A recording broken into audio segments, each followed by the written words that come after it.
السلام علیکم ایوریون، امید کرتی ہوں آپ تمام لوگ بالکل خیریت سے ہوں گے اور ایمان اور صحت کی سلامتی کے ساتھ اپنی زندگی گزار رہے ہوں گے اور اللہ تعالیٰ کی ان بے تحاشا نعمتوں کا شکر ادا کر رہے ہوں گے جو اللہ تعالیٰ نے ہمیں عطا کی ہیں۔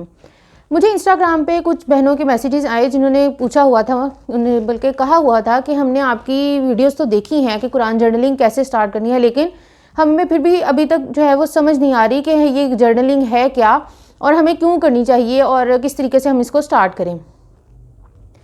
اس کے لیے میں نے سوچا کہ میں ایک چھوٹی سی ویڈیو بنا لیتی ہوں جس میں میں آپ سب کو بتا سکوں کہ قرآن جرنلنگ آخر ہے کیا، یا جرنلنگ ایز اے جنرل وہ کیا چیز ہے۔ جب ہم دیکھتے ہیں کہ جرنلنگ کیا ہے، جرنلنگ میں یہ ہوتا ہے کہ جیسے بالکل اس کی ایک ایزی سی مثال آپ یہ سمجھ لیں کہ جس طرح بچپن میں ہم ڈائری لکھتے تھے، جو یعنی پورے دن میں ہمارے ساتھ ہوا ہوتا تھا، کچھ اچھی باتیں کچھ بری باتیں، کہیں پر ہم گھومنے چلے گئے یا کسی بہن بھائی سے یا فرینڈس میں سے کسی کے ساتھ لڑائی ہو گئی، کچھ بھی ایسا ہوا تو اس کو ہم اپنی ڈائری میں لکھا کرتے تھے۔ ابھی پچھلے دنوں کی بات ہے کہ میری ایک پرانی ڈائری نکلی جبکہ میں شاید 4th یا 5th کلاس میں تھی، اور مجھے اس کو پڑھ کر جو ہے وہ اتنا میں نے اس کو انجوائے کیا اس کو پڑھ کے۔ تو اس میں مطلب یہ کہ کیونکہ میں نے اس ٹائم پر لکھی ہوئی تھی وہ ڈائری، تو آج میں نے جب اس کو نکالی تو مجھے اس کو پڑھ کر جو ہے وہ ایک خوشی ہوئی اور مجھے وہ سب باتیں یاد بھی آ گئیں جو میں نے اس ٹائم پر جو واقعات ہوئے تھے جن کی وجہ سے میں نے وہ چیزیں وہاں پر نوٹ کی تھی اپنی ڈائری کے اندر۔ اسی طرح سے جو جرنل ہے، اب جرنل جو ہے وہ آپ تھوڑا سا اس کو سمجھیں کہ ڈفرینٹ طرح کے آ گئے ہیں۔ ایک جو ڈیلی جرنلنگ آ جاتی ہے، ایک جس میں ہم وہی ساری چیزیں لکھتے ہیں جس طرح ہم بچپن میں اپنی ڈائری لکھتے تھے، اس کو ہم ڈیلی جرنلنگ کا نام دے دیتے ہیں۔ اسی طریقے سے ہماری مینٹل ہیلتھ جو ہے اس کو امپروو کرنے کے لیے ڈفرینٹ پرومپٹس ہوتی ہیں جو ہم یوز کرتے ہیں جرنلنگ میں، اس سے ہماری مینٹل ہیلتھ امپروو ہوتی ہے۔ یا ہماری جس طرح سے گریٹیٹیوڈ جرنل ہے جو کہ میں نے آپ کو بتایا تھا کہ میں نے ایک چھوٹا سا بنایا ہے جس میں میں روز کی صرف ایک لائن لکھتی ہوں کہ میں آج میں کس چیز کے لیے اللہ تعالیٰ کا زیادہ شکر ادا کر رہی ہوں۔ اس سے یہ ہوتا ہے کہ جب ہم وہ چیز لکھتے ہیں، کوئی بھی چیز جب ہم لکھ لیتے ہیں تو ہمیں اس کو انڈرسٹینڈ کرنے میں زیادہ آسانی ہوتی ہے اور ہم اس کو دیر تک یاد رکھ سکتے ہیں۔ یہ ایک بہت ہی ایزی سا ایک فنومینن ہے کہ آپ ویسے بھی دیکھیں کہ اگر ہم پڑھتے ہیں اسکول میں، کالج میں، کہیں بھی ہم سب پڑھ کر ہی آگے جاتے ہیں، تو جب ہم لکھتے ہیں کسی چیز کو، کوئی کنسیپٹ جو ہمیں ٹیچر سمجھا رہے ہیں ہم وہ لکھتے ہیں تو ہمیں اس کے لکھنے سے زیادہ سمجھ آتی ہے، کیونکہ جب ہم لکھ رہے ہوتے ہیں کوئی چیز تو ہمارے دماغ میں زیادہ اچھے طریقے سے بیٹھ جاتی ہے، اور اس کا یہ بھی فائدہ ہوتا ہے کہ جب ہم بعد میں گھر جا کر اس کو پڑھتے ہیں تو ہمیں سمجھ آ جاتی ہے کہ اس ٹائم پر ہماری ٹیچر کیا کہہ رہی تھی، جس کے میں نے یہ چھوٹے سے نوٹس لے لیے ہیں، تو اس سے ہمیں وہ ریکال کرنے میں بھی مدد ملتی ہے اور اس چیز کو سمجھنے میں بھی مدد ملتی ہے۔ جرنلنگ میں ہم اپنی جو بھی ہماری تھاٹس ہوتی ہیں یا ہم جو فیل کر رہے ہوتے ہیں اس مومنٹ پہ یا کسی چیز کی وجہ سے یا کسی چیز کے حوالے سے ہم جو محسوس کر رہے ہوتے ہیں، ہم وہ ساری چیزیں اپنے جرنل میں لکھ سکتے ہیں۔ یہ ڈفرینٹ طرح کے، جیسے میں نے آپ کو جرنل بتایا، اسی طرح ایک بلٹ جرنل ہوتا ہے جو کہ میں نے آپ کو لاسٹ ٹائم جو میں نے اپنے پلانرز کی ایک ویڈیو بنائی تھی اس میں نے آپ کو دکھایا بھی تھا، اور یہ ہے وہ بلٹ جرنل ہے جو میں نے آپ لوگوں کو دکھایا تھا، اور میں نے آپ سے کہا تھا کہ میں اس کی PDF بھی آپ لوگوں کے ساتھ شیئر کروں گی، تو انشاءاللہ میں اس ویڈیو کے ڈسکرپشن میں اس کا لنک ایڈ کر دوں گی، آپ وہاں سے اس کو لے بھی سکیں گے۔ یہ جو بلٹ جرنل ہے یہ میں نے بنایا ہے جو پورے سال ہم یوز کریں گے۔ اس کے علاوہ جب ہم اپنی جو منتھلی پلانر بناتے ہیں اس کے اندر ہم ایک چھوٹی سی، آپ نے دیکھا ہوگا اکثر میرے پلانرز میں یا کسی کے بھی آپ اس طرح کی ویڈیوز دیکھ رہے ہوں گے تو اس میں آپ دیکھتے ہیں کہ بلٹ جرنل جو ہیں وہ اس طرح کے بنے ہوتے ہیں جس میں ہم اپنے ہیبٹس وغیرہ ٹریک کرتے ہیں یا اپنا موڈ ٹریک کرتے ہیں کہ ہم اس پورے مہینے میں کس دن ہم کیا فیل کر رہے تھے، یا ہم ویدر ٹریک کرتے ہیں، اپنا پانی کی جو روٹین ہے کہ کتنا ہم پانی پی رہے ہیں، کتنا ہمیں کنزیوم کرنا چاہیے، کتنا نہیں کر رہے، کتنا کر رہے ہیں، وہ ہم نے سب کچھ ہم اس میں نوٹ کرتے جاتے ہیں۔ یہ بھی جرنل کی قسم آ گئی۔ اب ہم آ جاتے ہیں قرآن جرنلنگ کی طرف۔ جس طرح میں نے آپ کو بتایا کہ جرنل جو ہے وہ بیسیکلی ہوتا ہے کہ ہم کسی چیز کے بارے میں جو سوچ رہے ہیں، جو محسوس کر رہے ہیں، جو ہمیں سمجھ آ رہی ہے، ہم وہ چیزیں لکھتے ہیں۔ اب یہی ساری چیزیں ہم نے اپلائی کرنی ہے قرآن جرنلنگ میں، وہ اس طریقے سے کہ جب ہم قرآن پاک پڑھیں گے، اس کا ترجمہ پڑھیں گے، جس طریقے سے ہمیں اتنی زیادہ سہولتیں اب مل گئی ہیں، جیسے ہمارے پاس انٹرنیٹ ہے، ہم کسی بھی مفسر کی تفسیر نکال کر ہم دیکھ سکتے ہیں کہ انہوں نے اس آیت کے بارے میں کیا بات کی ہے، یا اس آیت سے ریلیٹڈ کون سی ایسی حدیث ہے جو اس آیت کو زیادہ ایکسپلین کرتی ہے، جس سے ہمیں سمجھ آئے گی کہ اس آیت میں اللہ تعالیٰ ہمیں کیا کہنا چاہ رہے ہیں۔ جب ہمارے پاس اتنی زیادہ سہولتیں اللہ تعالیٰ نے دی ہیں تو یہ ہمارا فرض بنتا ہے کہ ہم اللہ تعالیٰ کی ان نعمتوں کا شکر ادا کریں اور ان کو یوٹیلائز بھی کریں، اور ان کو یوٹیلائز کرنے کے لیے یہ قرآن جرنلنگ میں نے سٹارٹ کی تھی کیونکہ مجھے بچپن سے شوق بھی تھا کہ میں تھوڑا آرٹس کی طرف میرا شوق تھا. اور اس چیز کو جب میں نے دیکھا کہ اکثر لوگ جو ہیں وہ جرنل کرتے ہیں, جیسے جنگ جرنلنگ کرتے ہیں یا ڈیلی جرنلنگ کرتے ہیں, منتھلی پلانرز بناتے ہیں, تو ان کو دیکھ کر مجھے ہوتا تھا کہ میں بھی کچھ ایسا کروں کہ جس سے نہ صرف مجھے دنیا میں فائدہ ہو بلکہ آخرت کا بھی فائدہ ہو. تو اس سے میرے ذہن میں یہ آیا کہ مجھے قرآن جرنلنگ سٹارٹ کرنی چاہیے کہ ہم اپنے پلانر کو یا اپنے جرنل کو ڈیکوریٹ بھی کر رہے ہیں, لیکن ساتھ ساتھ ہم وہ بھی سمجھ رہے ہیں جو اللہ تعالیٰ نے ہمیں سمجھانے کے لیے جو قرآن پاک میں نازل کیا ہے, ہم ساتھ ساتھ اس کو بھی سمجھ رہے ہیں. تو اس وجہ سے یہ قرآن جرنلنگ میں نے سٹارٹ کی. یعنی جب ہم جرنل کرتے ہیں, ہم پڑھتے ہیں کوئی بھی آیت, اس کا ہم ترجمہ پڑھتے ہیں اور اس کے بعد ہم اس کو سمجھنے کی کوشش کرتے ہیں کہ اللہ تعالیٰ نے اس میں کیا سمجھایا. جب ہم اس چیز کو لکھ لیتے ہیں ایک بار, ہمارے ہاتھ سے وہ چیز گزر جاتی ہے, چاہے آپ کسی مفسر کی تفسیر سن کر آپ وہ کریں یا کوئی تفسیر کی کوئی بک پڑھ کے آپ اس کو لکھیں, یا آپ اپنا ہی تدبر کریں, یعنی خود سوچیں کہ اللہ تعالیٰ نے اس آیت میں جو ہے وہ ہمیں کیا سمجھانا چاہ رہے ہیں, وہ ہم خود سوچیں. اور جب ہم لکھ لیتے ہیں ایک چیز کو تو وہ ہمارے ذہن میں زیادہ پکی ہو جاتی ہے. نیکسٹ ٹائم جب ہم وہ آیت پڑھیں گے, قرآن پاک پڑھتے ہوئے جب ہم وہ آیت پر پہنچیں گے جس کی ہم نے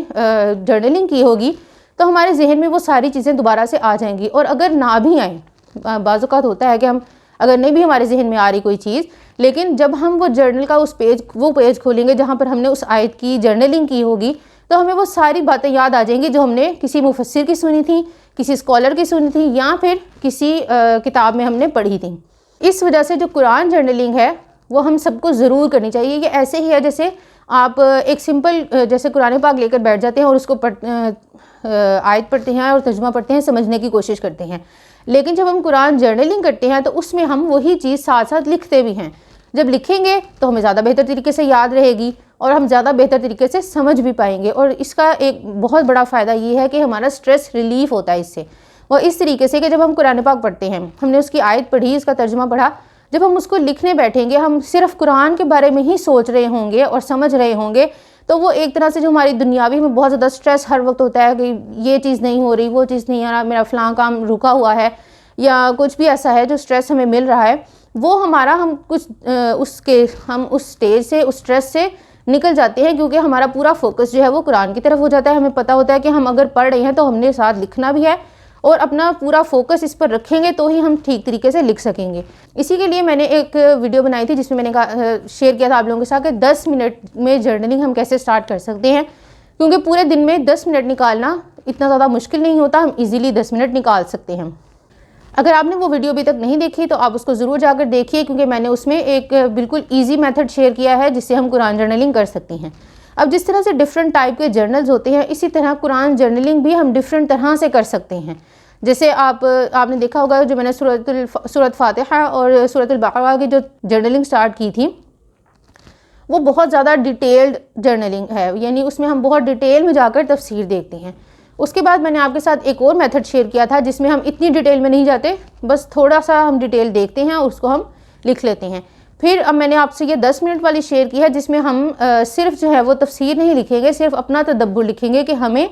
یہ آیت پڑھ کے ہمیں کیا سمجھ آئی ہے, یا جو ہم نے کسی مفسر کی یا اسکالر کی جب تفسیر سنی ہے کہ وہ اس آیت کے بارے میں کیا کہتے ہیں, اور احادیث جو ہے اگر وہ کوٹ کر رہے ہیں وہ اس آیت کے بارے میں کیا کہتی ہیں, کس طریقے سے سمجھا رہی ہیں, تو وہ ہم لکھ کر ہم 10 منٹ میں اپنی جرنلنگ کر سکتے ہیں, جو کہ ایک ایزی وے ہے. آج کل جس طرح سے ہر شخص جو ہے وہ کسی نہ کسی کام میں مصروف ہے, کوئی پڑھائی میں مصروف ہے, کوئی کمانے میں مصروف ہے, کوئی اپنے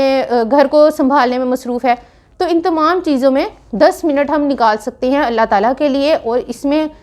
ہم یہ کوئی اللہ تعالیٰ پر احسان نہیں کریں, یہ ہمارے اپنے اوپر احسان ہے کہ اگر ہم وہ 10 منٹ نکالیں گے اور ہم جرنلنگ کریں گے, کیونکہ اس سے نہ صرف ہمیں سمجھ آئے گی کہ اللہ تعالیٰ ہمیں اس آیت میں یا قرآن پاک میں ہمیں کیا فرما رہے ہیں, اور اس کے ساتھ ساتھ یہ ہم اس پر عمل بھی کر سکیں گے. ظاہر ہے جب ہمیں سمجھ آئے گی تو ہی ہم عمل کریں گے, اور جب ہم عمل کریں گے تو پھر ہماری جو آخرت ہے وہ اس سے بہت زیادہ بہتر ہو جائے گی. اس کے ساتھ ساتھ ہمیں یہ چیز بھی دیکھنی ہے کہ جب بھی ہم قرآن جرنلنگ سٹارٹ کریں یا قرآن پاک پڑھنے لگیں, سمجھ کر پڑھنے لگیں, تو جب ہم قرآن پاک لے کر بیٹھے تو ہماری یہ انٹینشن ہونی چاہیے اور یہ اللہ تعالیٰ سے دعا ہونی چاہیے کہ اللہ تعالیٰ ہمیں اس قرآن کے ذریعے سے سیدھے راستے پر لگا دے, اور ان لوگوں کا راستہ جن پر اللہ تعالیٰ نے اپنے انعام و اکرام کیے ہیں.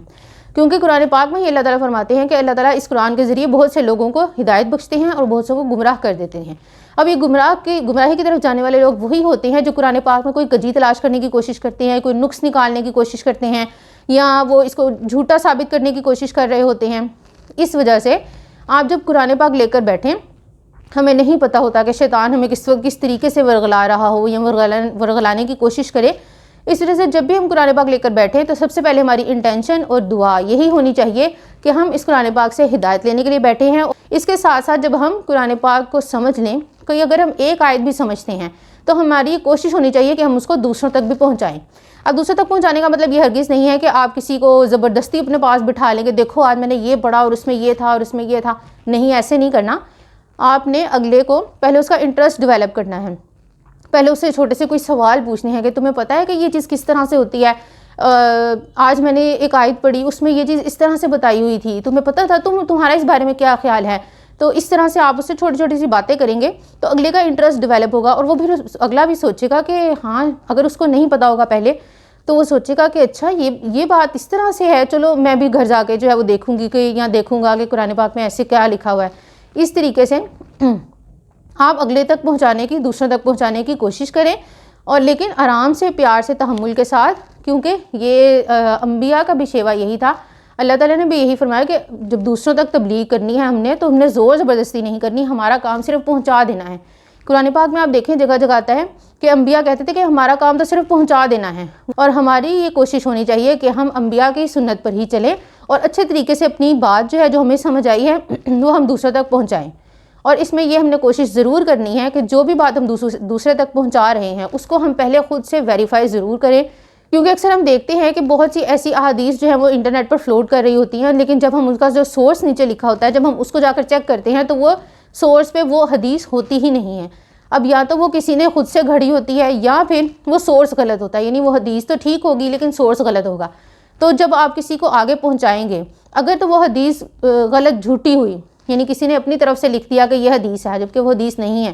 تو اس کو آگے شیئر کرنے کا گناہ آپ پر بھی جائے گا کہ آپ نے اس کی خود سے تحقیق کیوں نہیں کی، ایسے ہی کیوں آگے بھیج دیا۔